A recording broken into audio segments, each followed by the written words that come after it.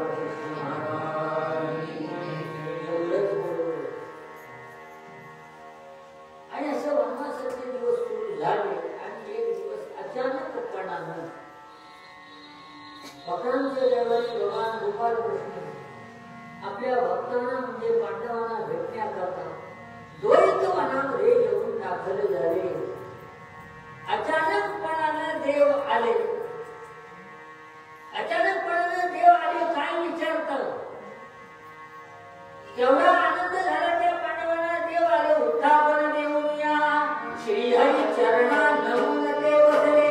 क्षेम कुशल कुसदाते भीमसुता गमन तदा तिथे झाले. अचानकपणानं त्या बैठकीमध्ये देव येऊन दाखल झाले. पूर्वीच्या बैठका भारतीय बैठकीप्रमाणे व्हायच्या. पांडवांची जरी झाली तरी सभा, देवांची सभा, कौरवांची जरी झाली तरी सभा, रावणाची जरी झाली तरी सभा, त्याला काही नियम आहेत. कशाला सभा म्हणतात? आपल्याकडच्या सभा 3.5 पायाचे टेबल, 2 खुर्च्या, भांडवल संपलं. खुर्च्या कशा करता? 2. एक असते ती सन्मानाने अध्यक्षांना बसायला. कसंही असलं तरी तेवढ्या वेळापुरता तो सन्मानाने असतो. आणि दुसरी जी असते ती बोलून बोलून घेरी आली तिच्या प्रमुख वक्त्याचा भार सांभाळायला. मग तो वक्ता आपल्याकडचा म्हणजे कसा? जो बोलतो तो लिहित नाही आणि जो लिहितो तो बोलत नाही. त्याच्यामुळं त्यानं सुरुवात केली. यानं लिहायचं, यानं वाचायचं, यानं घ्यायचं, यानं वाचायचं. हे बधूनो आणि भगिनीनो. लिहिणारा करून वाचणाऱ्याच्या प्रवासात ब वरचा अनुस्वार ब वर गेला. त्यानं बोलायला सुरुवात केली. तुम्हाला सांगतो, परिस्थितीशी झगडता झगडता अरे परिस्थितीशी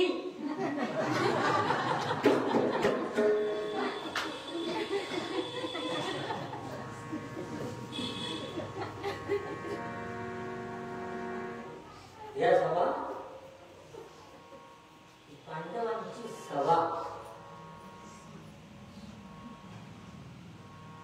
आणि अचानकपणाने देव येऊन दाखल झाले त्या बैठकीत. उत्थापन देऊन या श्रीहरिचरणा नमून देव सगळे. क्षेम कुशल कुसुता ते भीमसुता गमन तदा तिथे झाले. देव आले म्हटल्यावर सगळ्या पांडवांनी उत्थापन दिलं भगवंताला. उत्थापन देणं म्हणजे काय? अलीकडच्या काळात उत्थापन देणं म्हणजे काय हे माहिती नाही लोकांना. अर्धवृद्ध शिल्लक राहिले शाळेत. बसलेल्या बैठकीमध्ये अचानकपणाने तिथं बसलेल्यांच्या पेक्षा ज्ञानानं, वयानं, अनुभवानं, विद्वत्तेनं कोणत्याही बाबतीत बसलेल्यांच्या पेक्षा श्रेष्ठ व्यक्ती जर येऊन दाखल झाली तर त्या व्यक्तीविषयी आदर प्रकट करण्याकरता बसलेल्या जागेवर उठून उभं राहणं म्हणजे उत्थापन.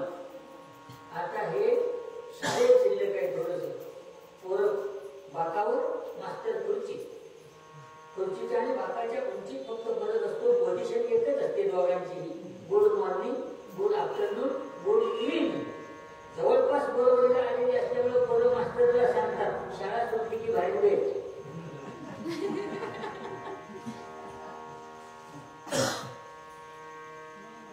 आणि आपल्याकडे बैठकीला काय विचारतो सन्मानाने असतात ते बोलणाऱ्यांची अवस्था फार विचित्र.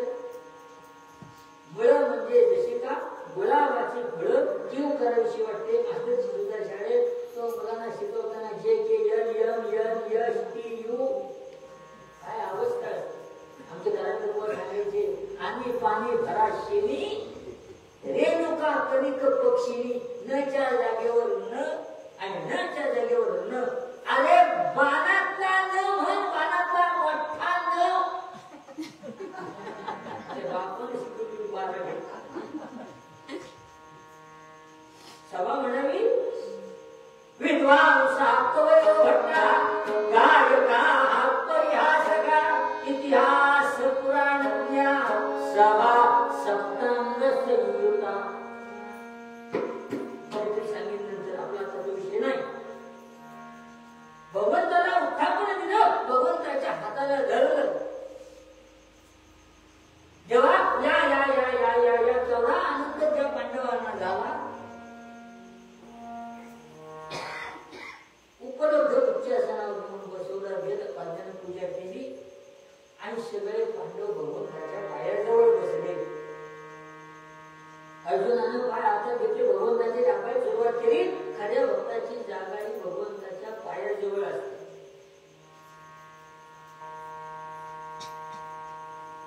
तेव्हा ते बसले सगळे आणि धर्मराजाने विचारलं, तेव्हा एकदम अचानक आला का? मी आलेला आवडलं नाही वाटतं. जेव्हा तसं नाही रे, पण जरा काय आहे, लौकिकाला साजेस, तुझ्या लौकिकाला साजेस स्वागत आमच्याकडून नाही होणार. वनवासाला आम्ही त्याच्याकरता आले. मग कशाकरता आला तुम्ही? जेव्हा म्हटलं तुम्ही माझे सगळे प्राण सगळे, त्यामुळे तुम्ही वनवासात. धर्मराजा कसा काय चाललाय वनवास, त्याची चौकशी करावी म्हणून आलो. धर्मा वनवास कसा चाललाय रे? धर्मराज म्हणाले, भगवंता वनवास ना उत्तम.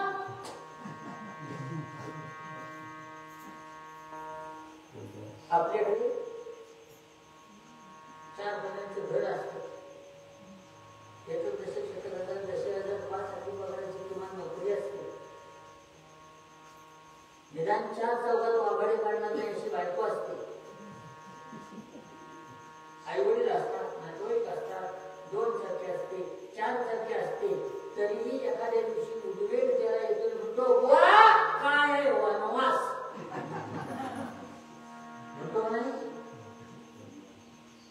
यातलं पांडवांचं काहीही नव्हतं, तरी म्हणाले वनवास उत्तम. काय हवाय का? काही 12 वर्ष काढायचे अशी जातील तुझ्या कृपेने. आणि अशा गप्पा चालल्या इकडच्या तिकडच्या. आणि एवढ्या धुमानं बघितलं आपला मुलगा घटोत्कच येत. तो घटोत्कच आला.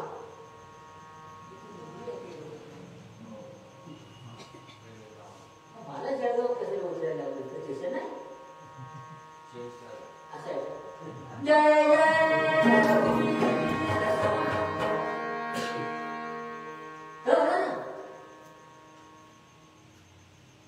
तो घटोत्कच आला. देव आलेले बघितले तर आल्याबरोबर भगवंताला नमस्कार केला.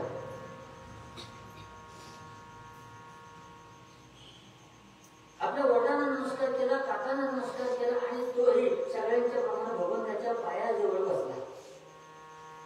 आणि इकडच्या तिकडच्या गप्पा चालू. आणि भगवंताने हारून त्या घटोत्कचाकडे बघितलं आणि भीमाला प्रश्न विचारला. म्हणाले, काय रे भीमा? म्हणाला, काय देवा? नाही, वनवास तुमचा आहे तो जाईल. सब काळजीचं काही तसं कारण नाही. हो म्हणाले, आम्ही पण म्हणतो काळजीचं काही कारण नाही. पण म्हणाले, तुमच्या वनवासाची झड बाकी कोणाला बसू नये असं माझं म्हणणं आहे. म्हणाला, म्हणजे देवा? अरे स्पष्टच बोलतो, हा घटोत्कच लग्नाला योग्य झाला. त्याच्या लग्नासंबंधात काही विचार केलायच का नाही? मुलगी बघितलीच का नाही? तुमचा वनवास संपून तुम्ही राज्य तुम्हाला परत मिळेपर्यंत म्हातारा होईल तो. योग्य वेळेला योग्य पद्धत झाली पाहिजे. हे ऐकलं आणि भीमाला समाधान झालं. म्हणाला, देवा खरं सांगू, काल माझ्या मनात हा विचार आला होता, पण मी कोणाला बोललो नाही. कारण आमच्याच खाण्याची परिस्थिती फार विचित्र आहे. दादा विचारत असते तर दादा म्हणाले असते, आणखी एक खायला तोड वाढवायचं, जबाबदारी घेणार कोण? पण मुलीला विचारायला जर गेलो कुठल्या तर ती मुलगी विचारणार, मुलाकडे किती BHK आहे. पुण्यातल्या पोरी एवढ्या फॉरवर्ड आहेत तुम्हाला सांगतो की पोरीच्या आई वडील विचारतात घरामध्ये डस्टबिन किती आहे.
असशील त्यामुळं स्वपुत्र अवलोकन म्हणत भीम देवेश्वरा स्वरूप गुण यौवनी कच उपवर बरा